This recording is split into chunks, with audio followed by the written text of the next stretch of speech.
ஏசியாவோட largest telescope நம்ம தமிழ்நாட்டுல இருக்குன்னு எத்தனை பேருக்கு தெரியும்? வேலூர்ல இருந்து ஜஸ்ட் 80 கிலோமீட்டர்ஸ்ல வாணியம்பாடி பக்கத்துல ஜவ்வாது மலையில காவலூர் அப்படின்ற ஒரு சின்ன கிராமத்துல இருக்க வைனுபாபு அப்சர்வேட்டரி தான் இன்னைக்கு நம்ம வந்திருக்கோம். இது இந்தியன் இன்ஸ்டிடியூட் ஆஃப் பிசிக்ஸ் சொந்தமான ஒரு ஆய்வு கூடம். உள்ள போறதுக்கு என்ட்ரி விசா ஒரு பர்சனுக்கு 50 ரூபீஸ் சார்ஜ் பண்றாங்க. டிக்கெட் எடுத்ததும் ஒரு 15 மினிட்ஸ் வாக் பண்ணி போற மாதிரி இருக்கும். நடக்க முடியாதவங்களுக்கு இங்க வெஹிக்கிள்ஸும் அரேஞ்ச் பண்ணிருக்காங்க. இந்த டெலஸ்கோப்ல இருக்கிற மிரர் 93 இன்ச் டயாமீட்டரும் 18 இன்ச் திக்னஸோட 3 டன் வெயிட் கொண்டதா அமைக்கப்பட்டிருக்கு. இந்த டெலஸ்கோப்பை பயன்படுத்தி ஜூபிட்டரை சுத்தி வளிமண்டலம் இருக்கிறதையும் யுரேனஸ் பிளானட்ஸ்க்கு ரிங்ஸ் இருக்கிறதையும் கண்டுபிடிச்சிருக்காங்க. அது மட்டும் இல்லாம நிறைய ஆஸ்ட்ராய்ட்ஸும் கண்டுபிடிச்சிருக்காங்க. இங்க இருக்கிற இன்னொரு டெலஸ்கோப்பை பயன்படுத்தி ஒரு புதிய சிறிய கிரகம் இருக்கிறதையே கண்டுபிடிச்சிருக்காங்க. அது மட்டும் இல்லாம இந்த அப்சர்வேட்டரியோட டீடைல்ஸ் அண்ட் ஃபங்க்ஷன்ஸ் இங்க இருக்கிற சயின்டிஸ்ட் நல்லா கிளியரா எக்ஸ்பிளைன் பண்றாங்க.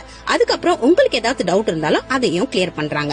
7 மணிக்கு மேல வெதர் கண்டிஷனை பொறுத்து இங்க இருக்கிற டெலஸ்கோப்ல பிளானட்ஸை பார்க்க முடியும். இந்த டெலஸ்கோப்பை பார்க்கணும்னா சாட்டர்டே மட்டும் போங்க, ஏன்னா அன்னைக்கு மட்டும் தான் ஓபன் பண்றாங்க. சாட்டர்டே 2 o'clock ஒரு பேட்சும் ஈவினிங் 3 o'clock ஒரு பேட்ச்னு 2 பேட்ச் மட்டும் தான் அலோ பண்றாங்க. 100 ஏக்கரை கொண்ட இந்த இன்ஸ்டிடியூட்ல 10 ஏக்கர் மட்டும் இந்த அப்சர்வேட்டரிக்காக பயன்படுத்தி இருக்காங்க. இப்படி ஒரு பிரம்மாண்டமான டெலஸ்கோப் நம்ம தமிழ்நாட்டுல இருக்கிறது நம்ம எல்லாருக்குமே பெருமனே சொல்லலாம்.